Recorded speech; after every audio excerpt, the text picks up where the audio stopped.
Un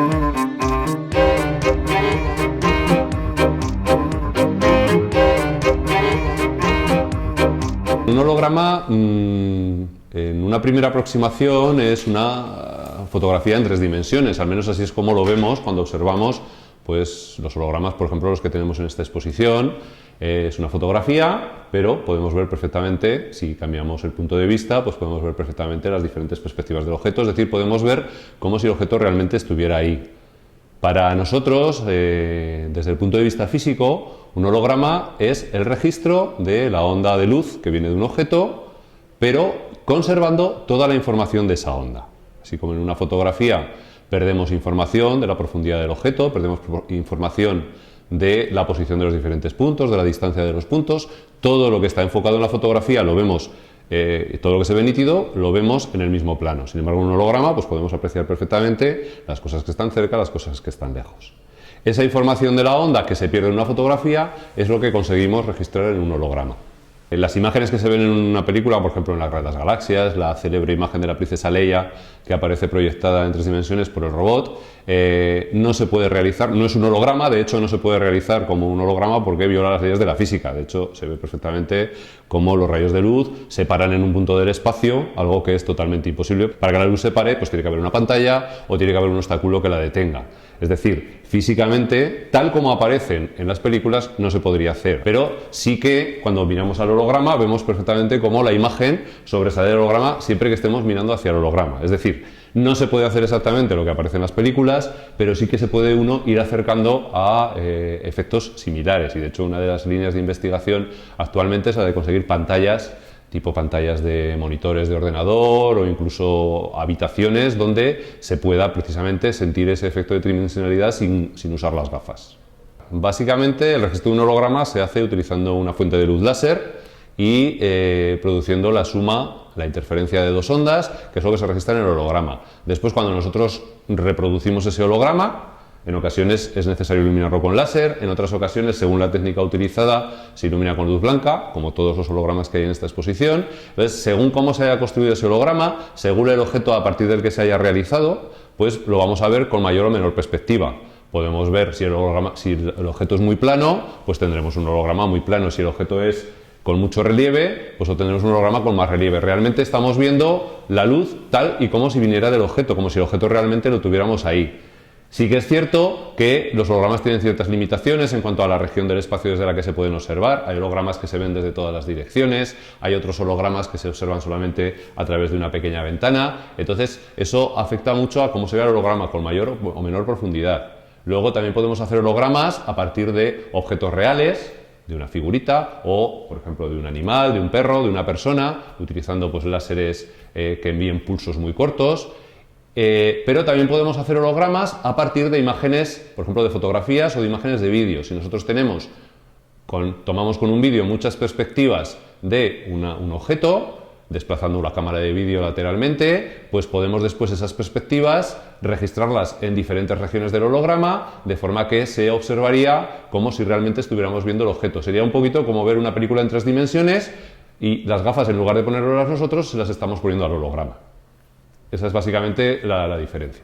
En principio, un holograma es una imagen fija. Un holograma lo que se hace es registrar en un material, entonces es más cercano a una fotografía que a una película. Sí que podemos hacer hologramas que cuando cambiamos el punto de vista, igual que cambiamos la perspectiva con que vemos el objeto, pues también podemos hacer que al cambiar la perspectiva cambie la forma en la que está ese objeto. Por ejemplo, podemos hacer diferentes fotografías de una persona en movimiento y meter cada posición del movimiento en una dirección diferente del holograma. Entonces, cuando nosotros nos vamos moviendo alrededor del holograma, observamos cómo pues, esa persona, ese objeto, se va moviendo, dando la sensación de una película. En principio, películas holográficas se podrían hacer, de hecho se han hecho en investigación, pero se pueden hacer de tamaños muy pequeños, del tamaño que sería, por ejemplo, del fotograma de una película, y solo podríamos verlo en ese tamaño. De hecho, actualmente existen dispositivos, proyectores, podemos decir proyectores de vídeo, que permiten la visualización de hologramas, pero en tamaños muy pequeños, del orden de un par de centímetros de diagonal. Probablemente dentro de unos cuantos años pues podemos llegar a ver monitores de televisión donde podamos visualizar hologramas moviéndose a tiempo real. Bien, la exposición que tenemos muestra la parte más lúdica de la holografía, que es pues, bueno, pues una serie de retratos, de hologramas de figuritas, de muñequitos, incluso pues, de animales, de seres vivos, de personas.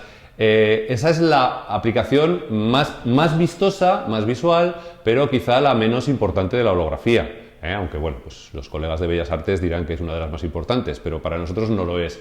Para nosotros las aplicaciones más importantes, una muy conocida también por el público en general, aunque muchas veces no nos damos cuenta, es el usarlo como sistemas de seguridad, sobre todo, por ejemplo, en billetes, en documentos de alto valor. Por ejemplo, tenemos hologramas en los billetes de euro, tenemos tiras con hologramas. Los billetes de más alto valor, los de 100, 200, 500 euros, pues tienen una etiqueta holográfica donde se ve pues, el holograma de una puerta, unas luces que van cambiando. También es muy conocido el holograma que va incorporado en las tarjetas Visa, una paloma que, de un tamaño pequeñito, pero que se ve perfectamente la tridimensionalidad de la paloma.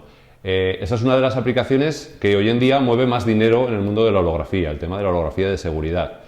Otras aplicaciones es que, como hemos dicho, que en el holograma podemos conservar, registrar la onda que viene, cualquier tipo de onda que viene de cualquier tipo de objeto. Nosotros podemos registrar cualquier tipo de ondas, es decir, podemos registrar ondas que vayan a parar a un punto o que provengan de un punto, y entonces ese holograma se comportaría como una lente. La gran ventaja es que yo puedo hacer un holograma de un gran tamaño con un espesor muy pequeño, porque los hologramas se registran en materiales que tienen apenas unas micras de espesor. Es decir, podría tener una lente de varios metros de tamaño que tuviera un grosor prácticamente de unos milésimas de milímetro. Es lo que nosotros llamamos elementos ópticos holográficos.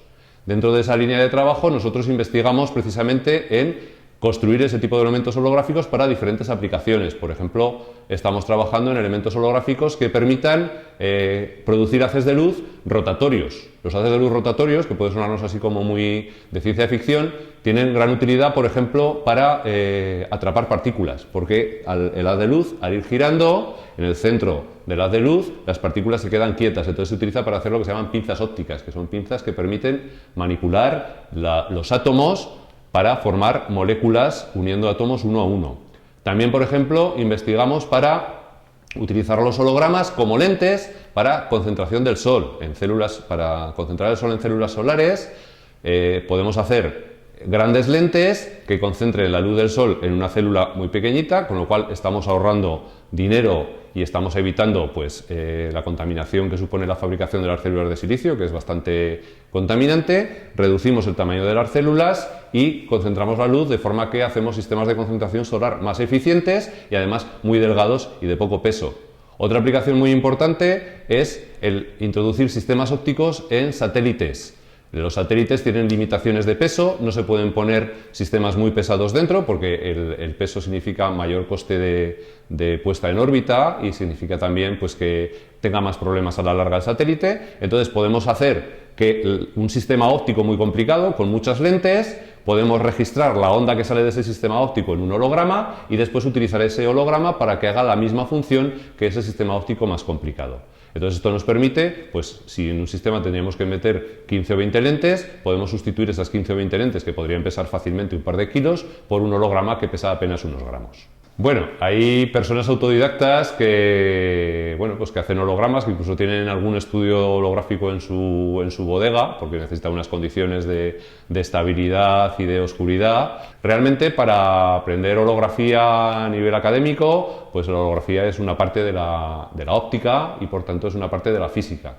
Es decir, pues el camino científico sería estudiar, en principio, físicas, y dentro de físicas especializarse en óptica y dentro de óptica pues especializarse en el área de investigación de holografía. Y el gran reto en este momento es el avanzar hacia una televisión holográfica, un poco lo que he comentado antes, ¿no? Entonces, para conseguir una televisión holográfica pues harían falta dispositivos, pantallas de vídeo con resoluciones, estamos hablando de que tendrían que tener tamaños en torno a una milésima de milímetro los píxeles de la pantalla. Entonces eso es un reto, más que un reto científico, es un reto tecnológico al que poco a poco pues, la tecnología se va acercando. Ya disponemos de pantallas en torno a 8 milésimas de milímetro, donde ya se pueden visualizar pues, pequeñas películas, y un poco el reto tecnológico es el ir a pantallas con aún mayor resolución y que permitan, pues eso, que podamos ver nuestro programa de televisión, pero en 3 dimensiones y sin necesidad de ponernos gafas y y además el que podamos incluso ver pues, cosas que no existen en la realidad, pero que a través de cálculos informáticos se pueden generar esos hologramas y podemos ver pues, cosas que no existen en la realidad proyectadas en esa pantalla. Yo creo que la televisión holográfica es lo que ahora más de moda está y es el reto que tenemos por delante.